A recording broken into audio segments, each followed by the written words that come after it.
Good morning, everybody, and a very warm welcome.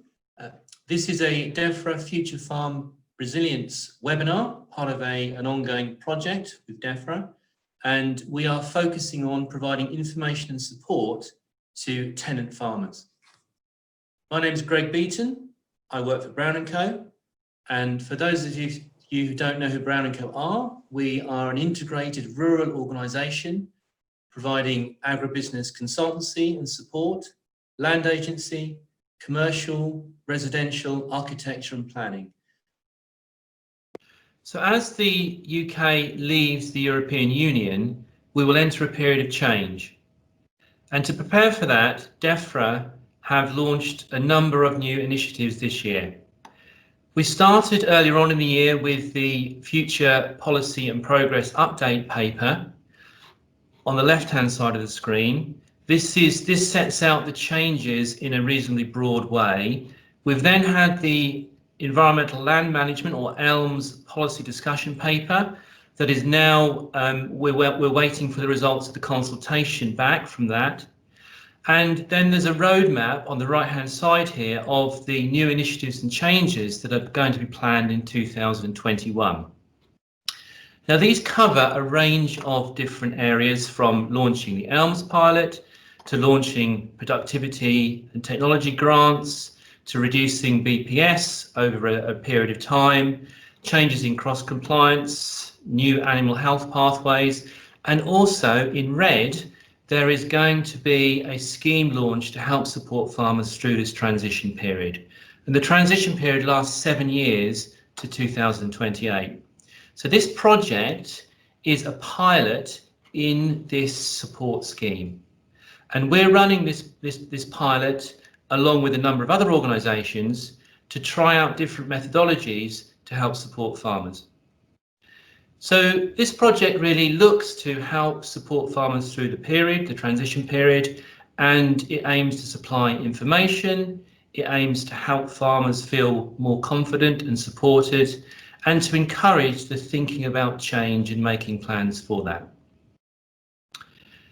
We're working actually across 2 projects in Brown&Co. The first one is with older farmers, and we've nearly finished that project. This project is working with tenant farmers. And the reason why we're looking at older and tenant farmers is they may fall into the group that Defra classifies being under more pressure.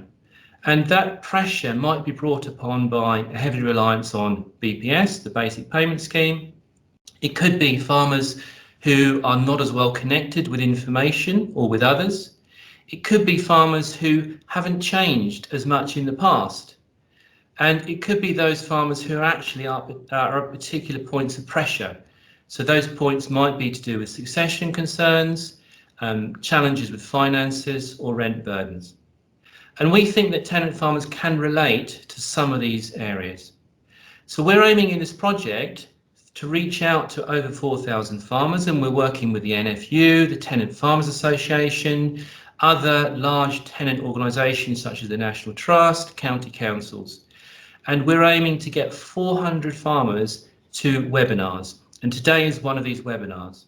And then after these webinars, we hope to then be able to drill down to a group of around 40 who we want to run face-to-face meetings and surgeries with. And everybody here who's on here today has an opportunity to put themselves forward for that. So by engaging in this project, this is the pathway of information. So on the top left-hand side here, there will be a fact sheet of information which sets out in 2 pages the changes ahead, and everybody will receive that on email after this meeting. We then will be running a series of 8 webinars, all having reasonably similar content over this next 6 to 8 weeks. Originally, these were supposed to be face-to-face group meetings, but because of the situation, we can't run with those group meetings, so we're running with webinars instead. And through this, we're trying to get as much exchange as we can from farmers to farmer. Slightly harder through webinars, but we're hoping that the question and answer sessions in this webinar will enable some of that exchange. We then have the opportunity for farmers to take up face-to-face surgeries, which will be 3 or 4 hours together with a Brown&Co consultant, where you can delve into greater detail on some of the aspects of your business. And then after that, we'll be sharing case studies of change across everybody who's within this project to show how other farmers are thinking about using information, talking with others, making plans for the future. And then we finish up with an exit survey, which will be in January, February of next year, that asks a few questions around, was the project useful? What type of information did you gather and learn through being part of this project? So what's actually changing? So there's a number of areas that are set out to change as we move forward. The first, these grey circles up in the top left-hand side, are around the phasing out of direct support.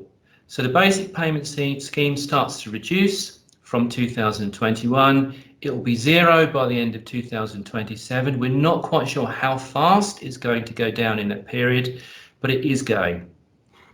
Alongside that, there will be a push for increasing productivity and use of technology, so producing more for less.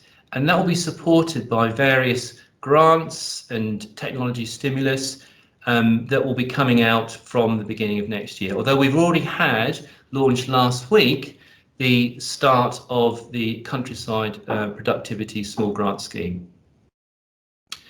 We then have the new initiatives around ELMs, which is the mechanism by which BPS will be replaced. And this is very much driven by public money for public good. And I'll talk a little bit more about that in a few slides' time. And then as part of this, we have various support mechanisms, such as the delinking of payments that should allow for lump sums to be taken as farmers exit the sector, and also tenancy reforms that will enable tenants to be part of the ELMs system and also to encourage new entrants. So let's go into a little bit more detail on what some of these things actually look like. So the BPS starts to reduce from next year, and that's likely to have an impact on profitability and also cash flow. We've just run, as part of our older farmer project, a survey across 400 farmers, and unsurprisingly, a significant proportion, actually nearly 50%, the red area in the pie chart on the right, don't think their business is viable without BPS. So that has to trigger some change. Other drivers of change at the moment include the weather. And the left-hand side here, bar graphs, we've just run again a survey of 150 farmers looking at harvest results, hot off the press, and the grey bar charts outline where budgets were put together across wheat, barley, rape and spring beans. And those budgets were put together on the back of a pretty poor autumn last year. So they're not showing particularly high yield levels. The actual results in green have come in even lower than that. So again, we have some particular challenges in this year as we move into a period of change. So what are the sorts of things that farmers can be thinking about now to try and address this? I realise that the changes are a little bit in the future, but nevertheless there is some positioning and thinking and planning that can be done now. And some of these are around productivity and performance, thinking about cropping choices, thinking about diversification options and managing finance. So let's think about performance and efficiencies. And we now have the full set of information from the AHDB benchmark for the 2019 harvest. Here's an example of wheat, and there are a couple of areas I want to pull out from this.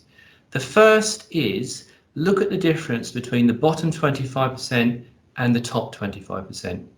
A big difference. And everybody should be striving to be in that top 25%. Look at the cost of production per tonne of wheat. The top 25% are producing wheat for £110 a tonne. They are receiving £152 a tonne. So they are making profit on every tonne. The bottom 25%, it costs them £170 because of low yields, because of higher production costs. They are selling it for £145 a tonne, so they're making a loss every time. So every business can really understand right now how much it costs to produce a tonne of wheat and to start thinking about pushing that and improving that as we move forward. If we look at the choice of crops and markets, we have a whole range here of performance across different crops. Wheat on the left-hand side, being the only one that actually consistently from the 2019 harvest produced a profit after rent and finance, which is the green chart. The other crops, barley, rape and spring crops, have been producing negative margins. So increasingly, the question is, what do we grow aside from wheat if we are a cereal farmer? And then the last of these sort of slides around data and using information to inform choices going forward looks at structures. And here we're looking at the overall cost of production across, again, low, middle and high. And again, we're ranging from £900 per hectare in the top 25% to approaching £1,200 per hectare in the bottom 25%. So £300 difference. Let's all try and strive and push and understand our cost structure so that we can drive ourselves towards being in the top 25%. Some nice takeaways here from the AHDB, characteristics of high-performing farms, and as we have mentioned and started to touch on, minimising costs is the number one. Budgets sits at number two, comparing yourself against others, thinking about innovation and change. These are all areas that all farmers can start thinking about now in preparation for the future. Let's just move on and think now a little bit more about ELMs and the ELMs timeline. So we're now sitting in 2020 with the consultations being out there, and we've also had a very big push for uptake of stewardship this year. And certainly in Brown&Co, we've had 250 to 300 new stewardship schemes this year, so a big push and a big uptake. Over the next 3 or 4 years, as we move towards the start of the national pilot, we're going to have information being fed in by the tests and trials. And by the time that we get to the start of the pilot the start of the actual rollout in 2024, we should have a 15,000 odd farmers already being part of ELMs. What does that mean for here and now? So we're now sitting right in 2020-21. We're waiting for feedback on the results of the consultation. We've also got now in the mix the Defra Sustainable Farming Incentive that's come in that we believe is going to help the transition to the start of the basic tier of ELMs. And the NFU have also just contributed a food and farming scheme paper for consultation that again is going to feed into this mix. So we're in this period of slight unknown at the moment, but we do hope when we get beyond November and the comprehensive spending review from government will be finished, we do hope that we'll have a little bit more certainty about some of these announcements. During this period as well, we also have BPS reducing down to 0 over that time. We don't know how quickly this is likely to reduce. If the uptake of stewardship this year is going to use some of that money as expected, then this drop might be slightly faster than was originally envisaged. So ELMs, the proposals at the moment are around 3 tiers, and they can be stacked. So an individual farmer can have 1 or 2 or 3 of these within their own land holding, as we understand it. And we don't have any detail yet on how much these are actually going to monetize out at. What we do know is that every farmer now can start thinking about using stewardship as an entry, start getting a track record in producing environmental goods. We do know that farmers can look at what assets and resource they have, whether it be watercourses, wetlands, hedgerows, that they can actually start thinking about extracting value from. And the other one as well is thinking about working with others to pull together for greater scale some of these features. So looking now at margins across crop enterprises, and this really is starting to think a bit wider than where maybe we have done in the past. So the left-hand side concentrates and looks at traditional arable cropping. And we've already talked about some of the variability and challenge of some of these margins. We've also got some farms that actually are able, if they've got irrigation or if they've got lighter soils, to take larger returns through root crops. We've then got coming in this mix alternatives around the current stewardship scheme that actually are now starting to stack up reasonably well, or even better in some cases, the margins on more marginal land. And then I do think we're going to see, and this is very much my view at the moment, some of these ELMs options emerging that have to sit somewhere in this mix. And we're also increasingly seeing some new innovative schemes starting and projects starting to be available to the sector that might be taking advantage of carbon or other types of new income streams, and particularly private sector monies. So if we then think about what does this mean for landowners? So on the one hand, there are some stark choices between being, are we focusing on least cost food production? Are we focusing on public goods? Or are we going to focus somewhere in the middle? They probably won't be such black and white choices, but it's good to start thinking about where do you see yourself going. And I think when it comes to individual approaches, we can start thinking about whether you're going to do more or less of some of these categories. So down the bottom, some people might be thinking about exiting the sector or planning a succession. Others might be thinking about consolidating and doing more of, better of what you're already doing. Others might be thinking about collaborating more with others or diversifying. And these are choices that everybody has and can start thinking about now. And we would like to, for those farmers who would like to work with us more in the surgeries, to start understanding and exploring these a little bit more with individual farmers. So just some of the actions within farmers' controls, looking at accounts, understanding what life is like without BPS, looking at the main fixed costs, thinking about being part of this project further and having an appraisal done with us, looking at labour and machinery alternatives. And then thinking, and the last couple of bullet points I think are most interesting, thinking about what is the best use for your particular unit of land. And that's not necessarily what's always been used, what that land has always been used for in the past.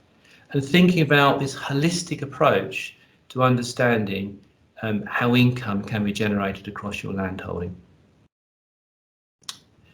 Finally, when it comes to tenants, some of these choices for tenants are going to be governed by some of the processes around the tenancy reform and relationships with landlords. But some of them are also there and within tenants' control today to start thinking about, thinking about triggering rent reviews, thinking about succession options, thinking about planning your business. So given that, we'd like to now move on to the guest speakers in this seminar, who are going to try and drill down a little bit deeper into some of these areas, and hopefully give a little bit more thinking space for those here to think about over the next few months how you might start thinking about planning for change and talking to others. Thank you. So we have we've now completed this webinar, and I'm very thankful for everybody. And there's quite a number of tenants who are part of this webinar, have been asking questions, and I would ask that you haven't done so already, please sign up with the Defra administration to be part of this project. And the next stage of the project will be, after this webinar, to share an email to everybody. And that will set out, firstly, it will supply a fact sheet of the changes ahead. Everybody can read and digest. It also gives people the opportunity to put themselves forward for a one-to-one surgery meeting. Now, these are offered by Brown&Co consultants. We have quite a number of them to run. We are hoping that we can do as many as we can face-to-face, but obviously if conditions don't allow, we'll find other ways of delivering those. And that gives a more in-depth opportunity to go into more in-depth in some of the areas we talked about on a one-to-one basis as part of this webinar. So please let us know if you want to be part of that. After that, we'll be sharing a whole range of case studies that we've produced from the surgeries and from other work that we're doing. And these set out examples of change. So these will try and pull together the thought process, planning, who tenants are talking to, the type of factors that are coming into everyday thinking that can help formulate opportunities for change and plans going ahead. So we hope by sharing those amongst everybody, we'll be able to, everybody will be able to look and relate to some of those and think, yeah, maybe I should be thinking about that, or maybe that's not for me, but over here, here's an example of something that does work for me. So that's what's happening, and then that will continue for this project through until early next year, when we will run an exit survey, which is our part of our methodology, and we then report back to Defra as to how people have found the information through this project. So if anybody wants any further information, help, support, do get in contact with us. Thank you very much again.